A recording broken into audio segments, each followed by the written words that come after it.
कल हम लोग वर्णिका पाठ 1 अध्याय नंबर 1 दही वाला मगम्मा पढ़े थे।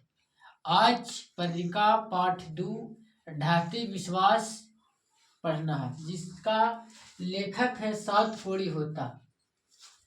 एक उड़िया कहानी है, इसे हिंदू में अनुदित किए हैं राजेंद्र प्रसाद मिश्र। सात कोड़ी होता का जन्म 29 अक्टूबर 1929 ईस्वी में हुआ है।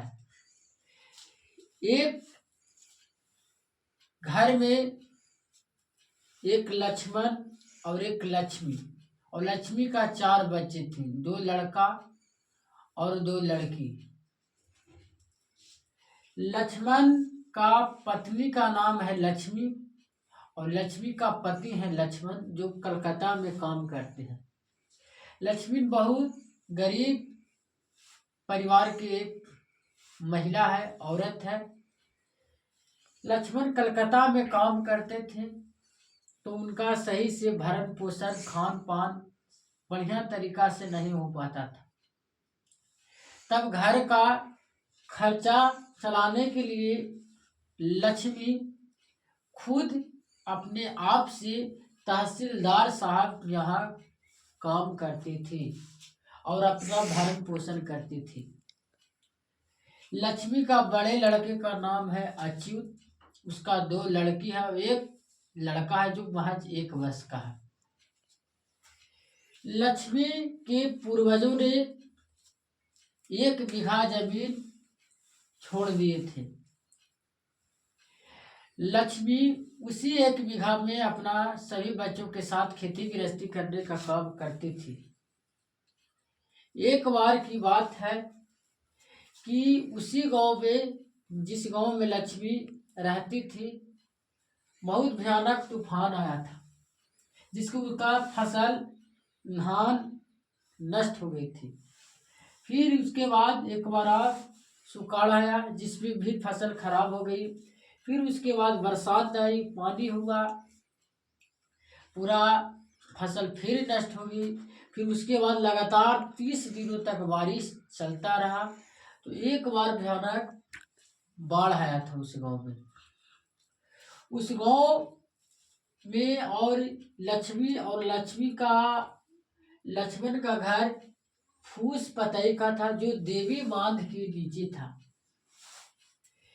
बाढ़ देवी बांध के बगल में एक और बांध था, हीराकुंड बांध, जो उड़ीसा में है, महानदी के तट पर।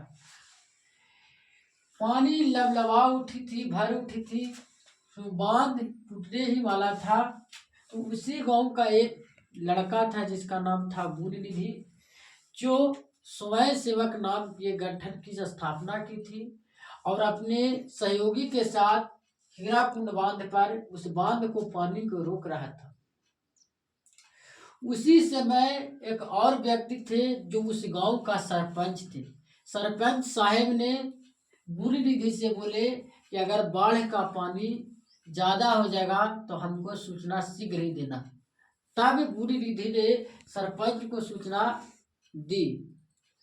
तो सरपंच ने बताया गुणनिधि कि जाओ और पूरा गांव में हल्ला कर दो कि बाढ़ देवी हीराकुंड का बाढ़ टूटने वाला है और अपना अपना सब सचेत हो जाए।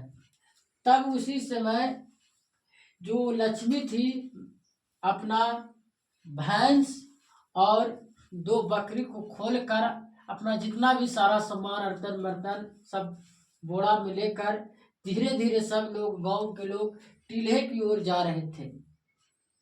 लक्ष्मी भी बेचारी धीरे धीरे जा रही थी। तो उसी का बड़ा लड़का अच्युत, जो देवी बांध, जो हीराकुंड बांध के पास था, वह चिल्लाता था माँ माँ, लेकिन उसको आवाज सुनाई नहीं पड़ी। फिर उसके बाद लक्ष्मी धीरे धीरे चलती गई। फिर उसका 2 बच्चा, जो और एक 2 लड़की और 1 लड़का, फिर आगे छोटा सा फिर पानी हुआ, फिर कब्र तक पानी हुआ, फिर पूरा इतना पानी हुआ, फिर डूब गई और बेचारी एक बरगद के पेड़ के पास जा पहुंची और वहां चढ़ गई। उसके बाद इतना बारिश हुआ कि उसका बच्चा लास्ट में छूट गया और वह बच्चा बाढ़ में मर गया। जब 3-4 दिन बाद उसका होश आई तो एक लड़का छोटा सा मरा हुआ उसी बाढ़ में आ रहा था। उसको उठाकर वह अपना स्तनपान करवाने लगी, लेकिन वह बच्चा उसका नहीं था, वह बच्चा पहले से ही मर चुका था। वह जो बच्चा भी था सिर्फ मरा हुआ था। सभी को विश्वास था चंदेश्वरी मंदिर, टीला पर एक मंदिर थी जिसका नाम था चंदेश्वरी। सभी लोग सोचते थे बाढ़ में कि चंदेश्वरी मंदिर कुछ न कुछ राहस करेगी, लेकिन वह चंदेश्वरी मंदिर कुछ नहीं कर पाई और सारा फसल नष्ट हो गया, पूरा गांव तबाही तबाही हो गया। इसीलिए इस कहानी का अध्याय का नाम रखा गया ढहते विश्वास। भुवनेश्वर शहर के बांध बनाए थे महाराज ययाति केसरी। इससे भी ऑब्जेक्टिव पॉइंट भी आते हैं, जैसे दही वाला ढहते विश्वास किस कहानी में है तो उड़िया। इसका कौन अनुदित किया है? राजेंद्र मिश्र। जन्म इनका कब हुआ? 29 अक्टूबर 1929।